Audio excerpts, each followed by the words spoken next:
E chegou a hora da entrevista do dia com a Denise Campos de Toledo. E nós vamos falar agora da atuação do Congresso. Eu estou aqui com o Magno Kaur, que é cientista político e diretor executivo do Livres. Magno, boa noite. Boa noite, Denise.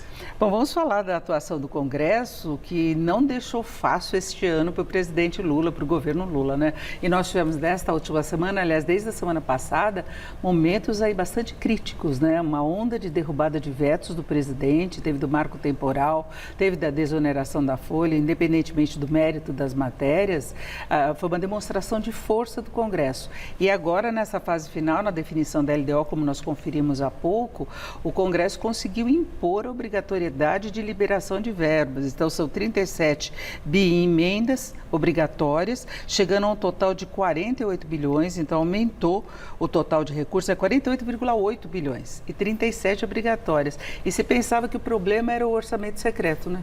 O problema, na verdade, é muito maior do que se esperava. O problema, no caso, é da relação entre o Executivo e o Legislativo. O que a gente tem visto nos últimos anos é o aumento crescente do poder legislativo, do poder das casas do Congresso. E isso faz com que o Poder Executivo tenha que negociar com um pouco mais de cautela, um pouco mais de tempo, e que as derrotas aconteçam com uma frequência muito maior do que a gente estava esperando. Os vetos, até 5, 6 anos atrás, raramente eram derrubados, e hoje se tornou uma questão corriqueira para o governo ter que negociar alguns dos seus vetos que serão derrubados. As emendas passaram a ser também um instrumento de fazer política por parte do Congresso Nacional, que meio que saiu do controle do Poder Executivo. O Poder Executivo tinha algum poder ainda sobre a execução dessas emendas, pelo menos sobre o tempo dessas emendas,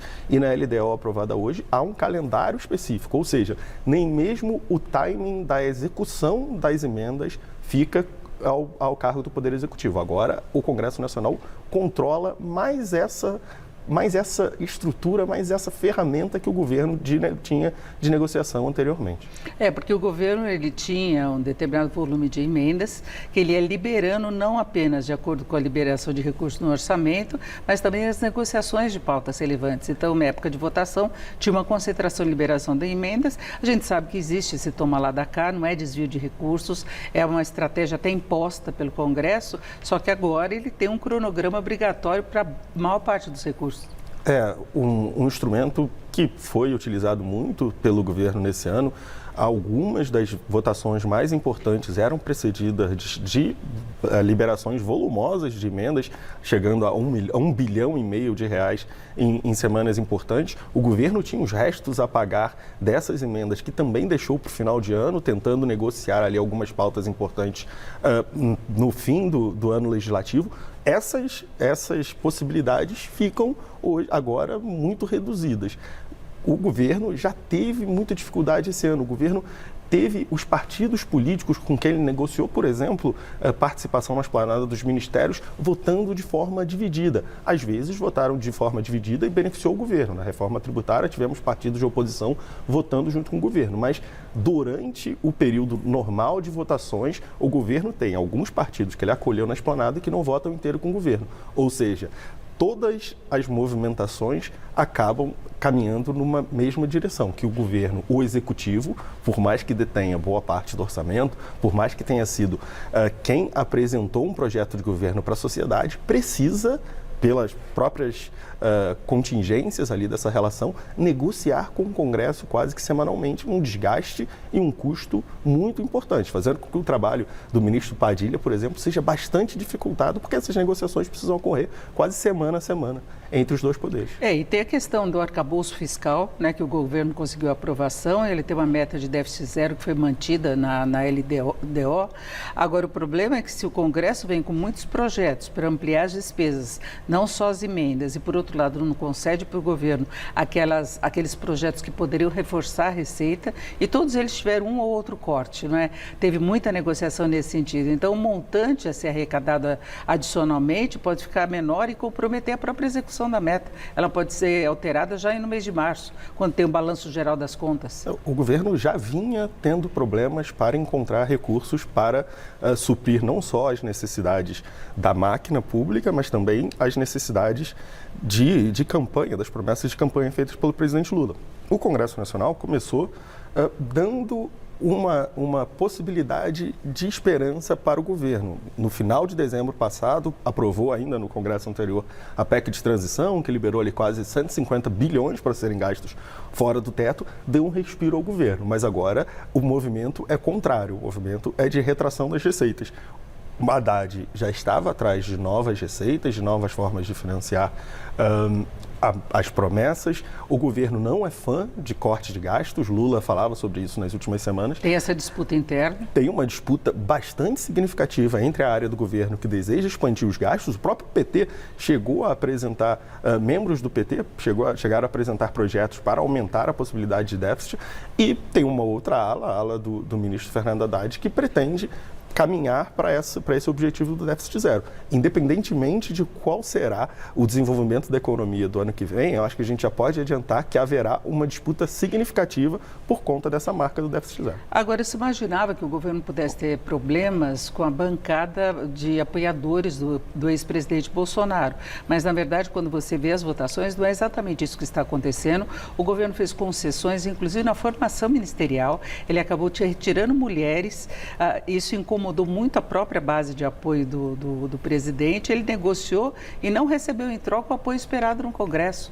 Então, você fica assim na corda bamba, né? Sabendo qual vai ser a posição de determinado partido, que faz parte, inclusive, da composição ministerial. A relação entre o Congresso Nacional e o Executivo mudou muito nos últimos 10 anos. Desde que Lula saiu do governo, desde que Dilma saiu do governo, as mudanças vieram se acelerando, passando principalmente pela mudança na estrutura das emendas, nos valores das emendas, na forma como as emendas são distribuídas e principalmente na forma que as emendas são pagas. Hoje o Congresso Nacional controla, fora as despesas obrigatórias do governo, o Congresso Nacional controla o gasto de quase 25% daquilo que sobra para o governo investir, para o governo colocar... É muito do chamado centrão, né? Muda o governo e continuam os mesmos lá. A gente via o governo Bolsonaro com muitas dificuldades no Congresso Nacional. Parte daquilo era claro que o ex-presidente Jair Bolsonaro tinha uma forma de fazer política bastante peculiar, mas parte disso era também da estrutura da relação entre os dois poderes, que mudou muito. O Executivo está enfraquecido nessa negociação. Lula também tinha uma lembrança de outros tempos, que conceder espaço na esplanada dos ministérios significava ter os votos dos partidos. Não é o que está acontecendo agora. Os partidos se pulverizaram ainda mais, o poder dentro dos partidos se pulverizou, os líderes já não comandam uma autoridade que outrora comandaram e isso faz com que a negociação com pequenos grupos que são independentes de partidos seja a prática e não a exceção. Hoje, a chamada de políticos para a esplanada dos ministérios não mais garante apoio dos partidos e é dificuldade para qualquer presidente a negociação nesse novo formato. É o que a gente vê, é uma união do Congresso, uma união informal em prol dos interesses do próprio parlamento. É isso, não é do governo, tem brigas também com o judiciário, então é um Congresso forte dentro do que ele ambiciona obter.